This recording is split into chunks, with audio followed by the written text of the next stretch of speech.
We'd like to welcome to the stage John, who is joining us from Germany. So John, everyone please welcome John Seeley to the stage, please. Hi, John. How are you? Hi, John. Hi, good to meet you. So I want to talk about a topic that is very important. Most businesses fail. They fail fast, they fail quick. Most of them fail in the first 18 months and even the first year.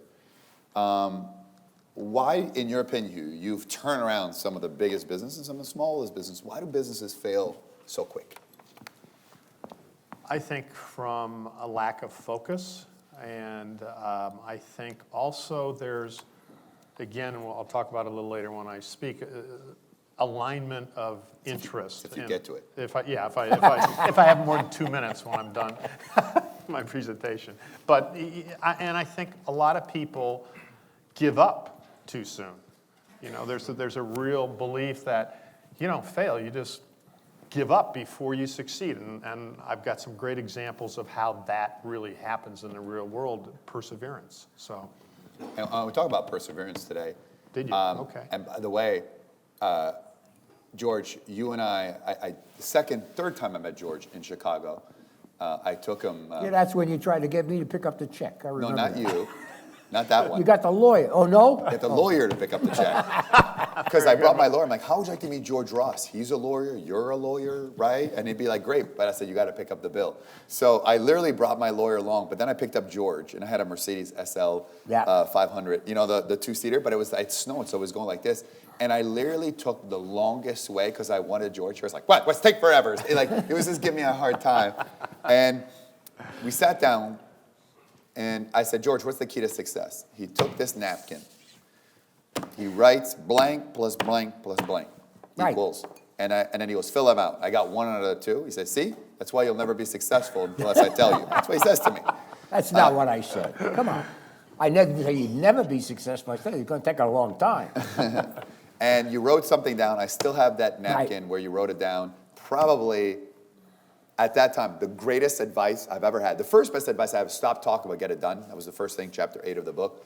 But, George, tell people blank plus blank equals success. No, he asked me at the time, how would I define success? And I said, to me, it was very simple. And I did write it on a napkin. It's failure plus perseverance equals success. If you haven't failed, then you've missed something because you learn from your failures. You learn more from your failures than from your successes. But if you have the courage to pick up the pieces and say, what did I do wrong, and persevere, then you will become successful. You don't always have wins. The idea is to have more wins than losses. So why do you think so many people fail so quickly?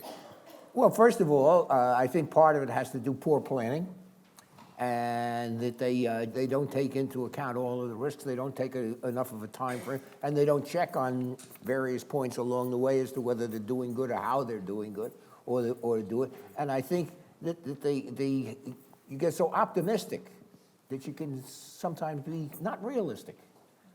So you have to be realistic. When I went into a project at that point, and somebody would say, yeah, a year you'll have your money back. I would arrange to get the money for 3 years because I knew a year doesn't necessarily happen. But I had every month we would check and see, did the numbers come in? Did they go on what it was? What went bad? What did people go bad? So it's details. The details can make for a successful business. John, you've coached people all over the world. You're phenomenal. You've helped a lot of business avoid failure and have great success. Why do you think people fail, and what do they? Let me ask you a better question. How do we prevent failure, right? Because at the end of the day, we could talk about why, but how do we prevent it from your perspective? Well, I think maybe we have to make people aware of what success is, what success means. I mean, how are you defining success to start with? I absolutely agree with the focus. I think one of the problems we have these days, and it's not just with regard to business, it's regard to the way we live our lives today. We expect instant gratification. We expect instant success. We expect everything to just happen like this, you know, with the flick of a switch, at the click of a button. It's got to be there. And I think, I'm not sure what we're being taught in our business schools, but I often think that that's all the theoretical stuff. And there aren't enough kind of real-world people who've got the examples of success, of turning businesses around, of being self-made men and women, to actually be the kind of the mentors and the coaches, the people out there who have good ideas actually need to understand where the pitfalls really are as opposed to the theory they're being taught. My theory, and I don't know if you agree, John, but I think people are their best asset and their worst enemy. And in a way, people fail because of the choices they either made or haven't made, right? And I think most of us, when there's a failure in business, notice, I've never heard this. I failed because I messed up, I did it wrong, I shouldn't have done that. It's all the market, the competition, I didn't have enough money. If you really think about it, we sell ourselves on plausible deniability, so it's not our fault. So the next business, the next thing, we keep repeating the same mistake. Do you agree with that, or? Yeah, I absolutely do, and I think there's this illusion as well. You know, you look at an Apple story or a Facebook story or something like that, and everybody thinks that's going to be me without understanding what that implies. You know, and I don't think they actually really look at the skills they have, the abilities they have. They don't get good coaches. That's what the bottom. They don't get good coaches. I wouldn't be where I have if it wasn't for you. And I've said this many times. I think one of the greatest things that's ever happened in my life, because you never lied to me. You always gave it to me straight. And I didn't like it. I've recorded it. I often listen. And I apologize for being uncoachable for the first 3 years. Don't apologize. I just got lucky. Yeah, just cut the bill. But here's the thing, too. I was lucky that the market started going up. And then once I got to Hugh, right, it was kind of one of those things that if you don't change, buddy, you're going to go down, right? You can't be the same person you are now. You can't be like that. And that's the point. And I know you coach a lot of amazing people as well. You're only as good as your coaches. And, you know, to have powerhouses like these two gentlemen, you know, I feel like it limits the failure we talk about. You know, but I kind of want to know the failure before. You know, I remember for you, I said to me, tell us about that failure of that deal. Right, and here's the key point. We're all going to make mistakes, okay? We're not perfect. The difference between successful people and not successful people is the successful people don't keep making the same mistake over and over. So the key thing for you in your business is to constantly review when you do, for example, when we do transactions on the buy side, the lease up, the repositioning, we always sit down and we do what we call lessons learned. Because our motto is really simple in my platform right now. Our whole motto is 3 words.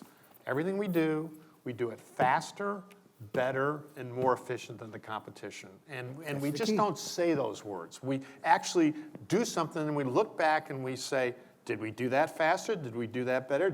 Oh no, we didn't do that very efficiently. Look, it took us too long to build out that space. We didn't get that right. So next time we're not doing that again. So that's really very important, right, George? It is, there's no question about it. One of the things I learned early on, when I first got into real estate or got into representing real estate investors, is I knew I didn't know anything. I was a good lawyer. I knew the law, but I didn't know the business. So knowing what you don't know is that's your key to improving. If you can accept where you're weak, you can learn how to be strong. But if you think you know it, or you did it, you were going to school, it doesn't work that way. It's in business. So right now, when I was dealing with other lawyers, if they were better than I was, that was fine. I wanted to take what they did and see why are they better. And later on, you put that in, you become better. And the same thing in business. In order to represent multimillionaires in real estate, I had to learn the business of real estate. Lawyers don't know business. They don't want it. You know, the irony about this, everyone knows what they need to do here. You know the information. George is saying, and Hugh, some things I said today, inadvertently. The only difference is I'm going to hold you accountable, and I'm going to make sure you don't repeat it. And that's like saying, you know how to work out the gym, but if someone's not there to guide you, you know what I mean, and pushing us, and that's why all of us are great coaches here. Thank you, John. Yeah. Thank you.